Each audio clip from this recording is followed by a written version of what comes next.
First of all, I just want to say congratulations to Jake Paul. He lasted for 6 rounds against Anthony Joshua. I think no one expected to be like that, but everyone expected that Anthony Joshua wins the fight, and he did win the fight. Here's exactly what happened. Here's my reaction. I want to give you my thoughts on Jake Paul and what's next for Anthony Joshua because Anthony Joshua did say what he wants next. And if you're new here, my name is Pow Salud from Powcast Sports. I'm from the Philippines. I do boxing, basketball, MMA, discussion, opinion, and commentary. Right now, I want to tell you that Jake Paul did his best, especially in the early rounds. I think he was doing the right thing of running around. Most people doesn't like it. Well, I don't like it as much, but this is exactly what Jake Paul needs to do. He needs to do his footwork. He needs to move around the ring because you're in front of a bigger guy, an explosive guy, a powerful guy, and we've seen that in the fight. So Jake Paul was running around trying to hit Anthony Joshua, and I actually gave Jake Paul a couple of rounds in the early rounds, but I guess the stamina and conditioning caught up to Jake Paul. And I did say on my pre-fight keys to win that stamina and conditioning will be very important, and that overhand will also be important. And he landed a couple of those overhand that landed on Anthony Joshua, but Anthony Joshua was just too big. And it feels like Anthony Joshua is not minding all those punches at all. It was scoring, and it was a little bit impressive for Jake Paul to be able to do that against the a guy who has been in boxing longer, a guy who's a great amateur and a world champion. So you got to give credit to Jake Paul and exactly what Anthony Joshua did after the fight. So Jake Paul was down 4 times, and of course, credit to the power punches of Anthony Joshua. But at the same time, I think what matters most in this, and the reason why Jake Paul was down, is because of his conditioning and his stamina. Obviously, his team knows that he needs that, but they did not train enough. I did not say did that they did not properly train. Maybe, well, not maybe. Obviously, did that train enough for this kind of fight because he was gasping for air from round number 5. He was always kneeling down. He was trying to clinch all the time. After a couple of combination, he clinched right away with Anthony Joshua, and that was the story of the fight. Anthony Joshua just needed to find the right punch, and he wasn't able to find that early. I think it started with an uppercut.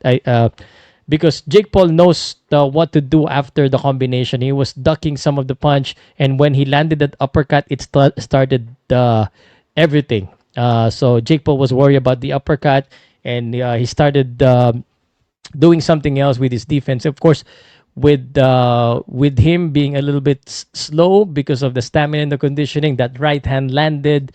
And I think there was a couple of punch that Jake Paul was down, not because of the punch, but because of lack of stamina and conditioning, and exactly or stamina. Exactly what happened. He was down multiple times, 4 times. I know that was the beginning of the end, and again, it was just a matter of time. Leila Ali said if it go past 4 rounds, it's gonna be embarrassing. But we gotta give credit to Jake Paul. Jake Paul. He's a real boxer for fighting, for standing up to Anthony Joshua for 6 rounds. I don't think any other YouTuber can do that. And I also wanted to give credit. Although Joshua won, I'll give my flowers to Jake Paul. But Jake Paul, most of you hate him for running, but he does give eyes to boxing. He gives flowers, and he gives recognition to women's boxing. Women's boxing is actually as the biggest in recent year, maybe an all-time of women's boxing, and he gives new fans. So I'm sure a lot of non-boxing fans were able to watch this, and maybe they'll be interested in the future fight of Jake Paul or the future fight of Anthony Joshua. It is just boxing, and do not blame Jake Paul. I see people blaming Jake Paul because he's doing this and doing that. Yes, he's not doing it the traditional way. He's not doing it the proper way, but he's getting away with it. I don't know how, but again, boxing is business. This fight is 8 rounds and 10 ounce. Imagine if this fight was 8 ounce, he would have feel the power of Anthony Joshua more. But he was able to do this. But the most important thing is we saw a fun fight. It's not that boring. It is really something that you be excited about. I mean, as a boxing fan, you know that eventually Anthony Joshua is gonna win, and he did win. Just too much experience, too big. It's just Jake Paul has, like what I said, swallow too much of what he can chew. He cannot chew this. He had to swallow. He had to take the humble pie. But up to the very end, when he was knocked out, he was smiling, and the reaction on his face is gonna be a trending video after this one. So I just want to give credit to Jake Paul. But Jake Paul, you need more practice, and you need to fight in your own weight. Just stay with cruiserweight, stay with 200 pounds. I think you're good there. And I couldn't blame Jake Paul for getting this fight because it's the money fight.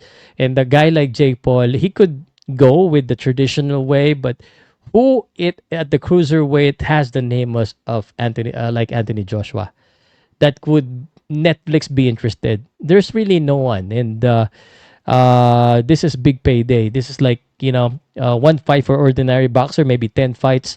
I mean, one fight for Jake Paul, maybe 10 fights for an ordinary boxer. So, and this is what it's all about these days. Whether you like it or not, this is what boxing is. All right. So that's for Jake Paul. For Anthony Joshua, what I truly think about Anthony Joshua, I wasn't that impressed. He was missing a lot of shot against Jake Paul. He wasn't that fast, and again, win is a win, but I think he would have could have done it a lot sooner and expected. I think that's what he wanted to do. He couldn't do that against Jake Paul.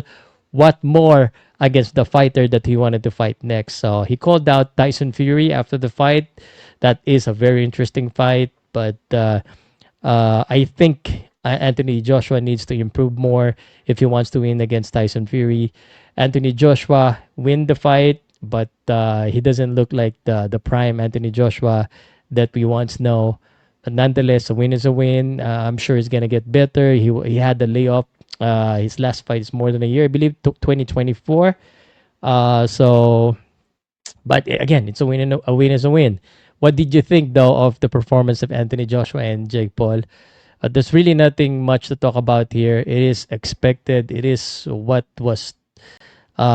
should happen. I mean, it would have been a bigger story if Jake Paul won, but at the same time, if Jake Paul wins the fight, there will be a lot of speculation, a lot of rumors, because really, I mean, like it's 99% that Jake Paul is gonna win that fight. There's just no way that a bigger, more experienced fight is gonna lose to a Jake Paul. No disrespect to Jake Paul.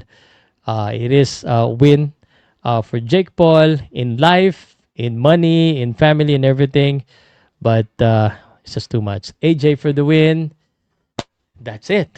What do you guys think? Let me know in the comment section. If you reached this part of my video and you haven't been subscribed to my channel, whether you're watching this on YouTube, Facebook, or Twitter, or anywhere, please do so. I like to talk about boxing, sometimes MMA, and basketball. Let me know, guys, in the comment section. Please let me know what you think. What's next for Jake Paul and Anthony Joshua? Anthony Joshua, Tyson Fury. Jake Paul, he said he's going to rest. He's going to stay at cruiserweight. Who is the best fight for Jake Paul at cruiserweight? Or will it be another celebrity? Let me know.